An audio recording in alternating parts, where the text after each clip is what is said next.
Hello! Today I thought we'd make a beautiful orange soap. I'm going to be using these Christmas clementines and I'm actually going to be using 3 different types of orange in this soap. So stick with me. Hello, I'm Sarah from Soap School. If we haven't met before, it's great to have you with me today. First thing I need to do is to actually use these oranges and get some of that beautiful peel. This time of the year, if you are eating loads of clementines and satsumas and oranges and things, don't waste that peel because it really can be used in so many ways in your skincare products and your soaps. So I have now grated badly 2 of my oranges and I'm going to set this to one side. Now you can dehydrate this just by popping it into a warm oven, just on a baking tray or some parchment paper, and just dry this out.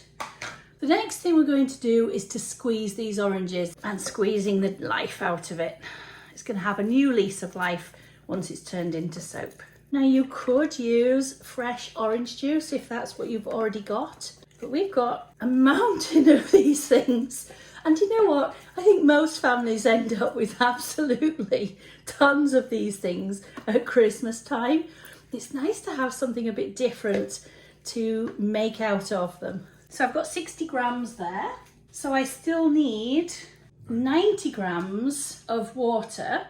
I'm actually going to be using ice instead. And then to that, I'm going to add my sodium hydroxide, my lye, and I'm using 69 grams. We need to give this a really good mixing. Such a glorious colour at this stage. So now on to the soap making itself. You can use any of the soap recipes that you prefer. I'm going to use my classic recipe, which is using 150 grams of coconut oil, 100 grams of responsibly sourced palm oil, and 250 grams of beautiful olive oil. I'm going to take my solid oils, melt them down. So that's our oils almost totally liquefied. We'll just hand stir them for the last little bit. And I want 250 grams of beautiful olive. Let's give that a good stir. So now we're ready for adding the lye solution. Remember, this has already got our orange juice in it. And I already have my grated orange. Now, I know a lot of people dry this and only use it dried. And if you were selling this, I absolutely would. But this is going to be for me to use at home. And I really like using the fresh orange peel as well. So I am going to add this in, but you can dry it. And you can even put it into a coffee grinder. All of your orange peels can be actually just peeled. So if someone's peeled the orange already and you really find it quite difficult to grate, dry it and then use your coffee grinder and you can get this beautiful ground orange peel powder. We're definitely going to use both of these. And I'm going to use gorgeous orange essential oil too. So it's packed with oranges in every way in this recipe. Let's add the lye solution, burp all of those bubbles out, and give it a good mix. Let's give it a little bit of a blitz.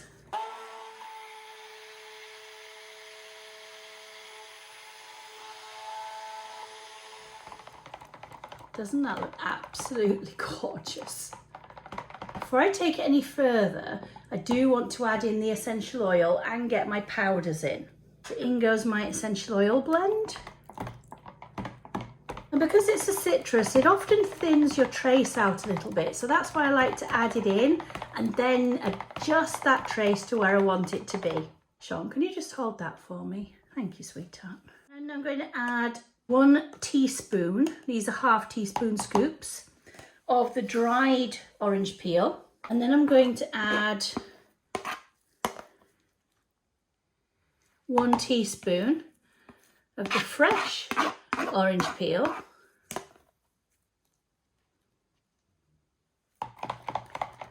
okay.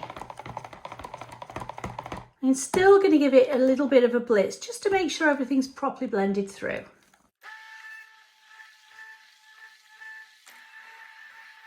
So this thicker trace is going to make sure that all of those little pieces are going to stay where they're put. thick enough to suspend them without them all dropping to the bottom of the soap. Let's get it into the mould.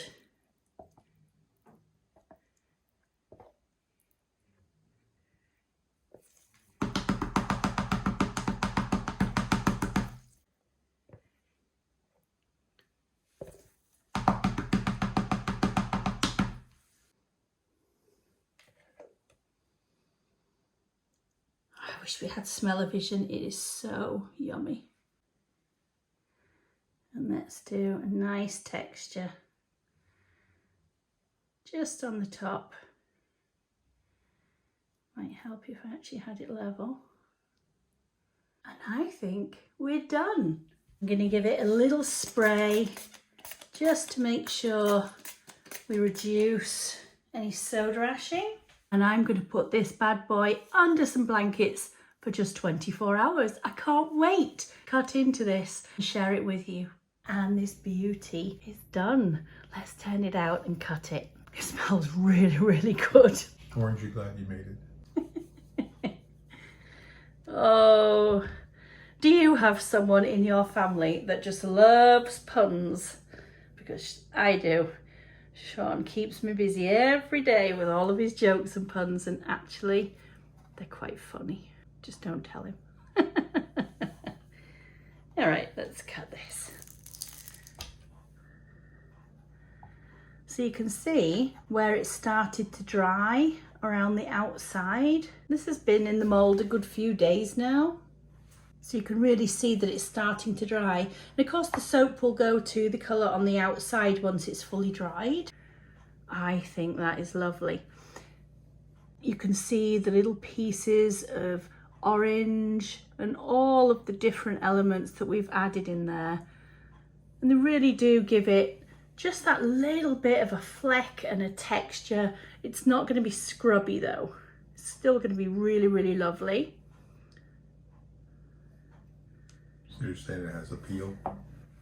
Oh my God.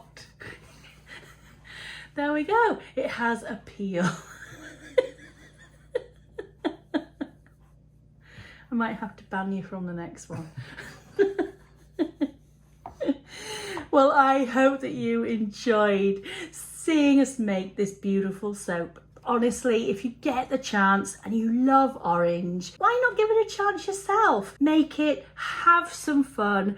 I do hope that you enjoy it. I'm going to put another video up next that I think you're really going to enjoy as well. So why not check that out too? And I can't wait to see you in another video with us and his puns really, really soon. Bye bye for now.